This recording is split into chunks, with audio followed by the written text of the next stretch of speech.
വിശുദ്ധ പൗലോസ് ഗലാത്തിയാക്കാർക്ക് എഴുതിയ ലേഖനം, അധ്യായം 4. ഇതാണ് ഞാൻ വിവക്ഷിക്കുന്നത്. പിന്തുടർച്ചാവകാശി വസ്തുവിൻ്റെ ഉടമയാണെന്നിരിക്കലും ബാലനായിരിക്കുന്നിടത്തോളം കാലം അടിമയിൽ നിന്ന് വിഭിന്നനല്ല. പിതാവ് നിശ്ചയിച്ച കാലാവധി വരെ അവൻ രക്ഷാകർത്താക്കളുടെയും കാര്യസ്ഥന്മാരുടെയും സംരക്ഷണത്തിലായിരിക്കും. നമ്മുടെ കാര്യവും ഇതുപോലെ തന്നെ. നമ്മൾ ശിശുക്കളായിരുന്നപ്പോൾ പ്രകൃതിയുടെ ശക്തികൾക്ക് അടിമപ്പെട്ടിരുന്നു. എന്നാൽ കാലസമ്പൂർണത വന്നപ്പോൾ ദൈവം തൻ്റെ പുത്രനെ അയച്ചു. അവൻ സ്ത്രീയിൽ നിന്ന് ജാതനായി നിയമത്തിന് അധീനനായി ജനിച്ചു.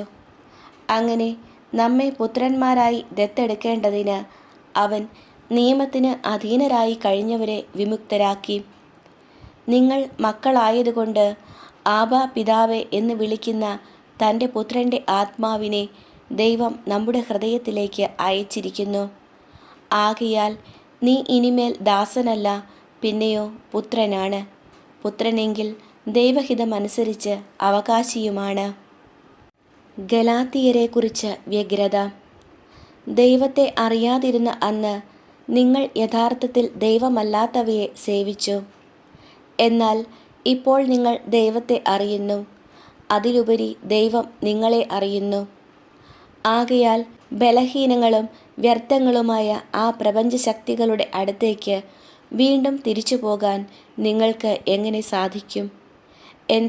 ഒരിക്കൽ കൂടി അവയുടെ സേവകരാകാൻ നിങ്ങൾ ഇച്ഛിക്കുന്നുവോ? നിങ്ങൾ ദിവസങ്ങളും മാസങ്ങളും ഋതുക്കളും വർഷങ്ങളും ആചരിക്കുന്നു പോലും.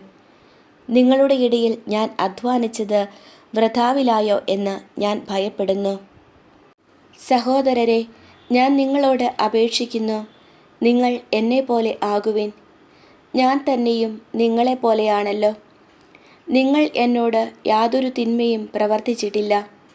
ഞാൻ ആദ്യമേ നിങ്ങളോട് സുവിശേഷം പ്രസംഗിച്ചത് എനിക്ക് ശാരീരികാസ്വാസ്ഥ്യം ഉള്ള അവസരത്തിലാണെന്ന് നിങ്ങൾക്കറിയാമല്ലോ. എൻ്റെ ശരീരസ്ഥിതി നിങ്ങൾക്കൊരു പരീക്ഷയായിരുന്നിട്ടും നിങ്ങൾ എന്നെ നിന്ദിക്കുകയോ വെറുക്കുകയോ ചെയ്തില്ല. മറിച്ച് എന്നെ ഒരു ദൈവദൂതനെ പോലെ, യേശുക്രിസ്തുവിനെ പോലെ തന്നെ നിങ്ങൾ സ്വീകരിച്ചു. നിങ്ങളുടെ ആ സന്തോഷം ഇന്ന് എവിടെ?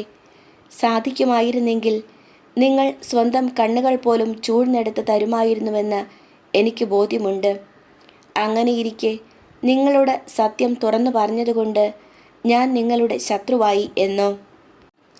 അവർ നിങ്ങളിൽ താൽപ്പര്യം കാണിക്കുന്നത് സതുദ്ദേശത്തോടെയല്ല, മറിച്ച് നിങ്ങൾ അവരിൽ താൽപ്പര്യം കാണിക്കേണ്ടതിന് നിങ്ങളെ ഒറ്റപ്പെടുത്തുകയാണ് അവരുടെ ലക്ഷ്യം.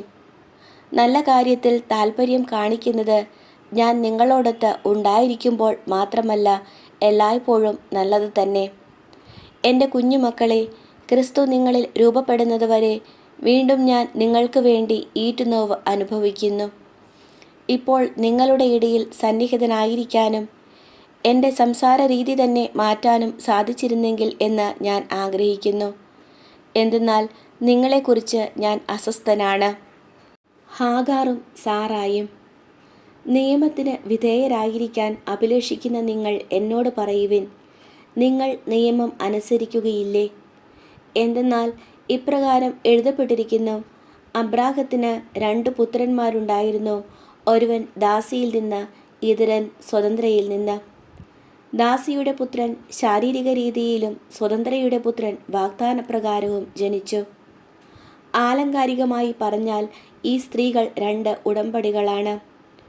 ഒരുവൾ സീനായ് മലയിൽ നിന്നുള്ളവൾ. അവൾ ദാസ്യവൃത്തിക്കായി മക്കളെ ജനിപ്പിക്കുന്നു.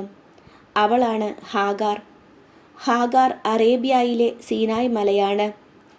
അവൾ ഇന്നത്തെ ജെറുസലേമിൻ്റെ പ്രതീകമത്രേ.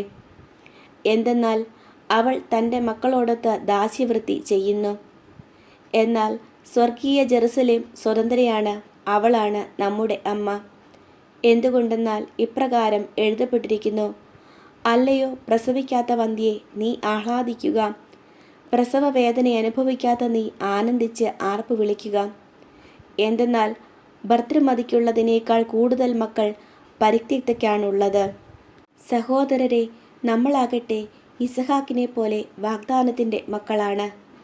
എന്നാൽ ശാരീരിക രീതിയിൽ ജനിച്ചവൻ ആത്മാവിൻ്റെ ശക്തിയാൽ ജനിച്ചവനെ അന്ന് പീഡിപ്പിച്ചു. ഇന്നും അതുപോലെ തന്നെയാണ്. വിശുദ്ധ ലിഖിതം എന്താണ് പറയുന്നത്?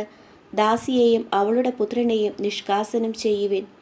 എന്തെന്നാൽ ദാസിയുടെ പുത്രൻ സ്വതന്ത്രയുടെ പുത്രനോടൊപ്പം അവകാശിയാകാൻ പാടില്ല. സഹോദരരെ, അതുകൊണ്ട് നമ്മൾ ദാസിയുടെ മക്കളല്ല, സ്വതന്ത്രയുടേതാണ്.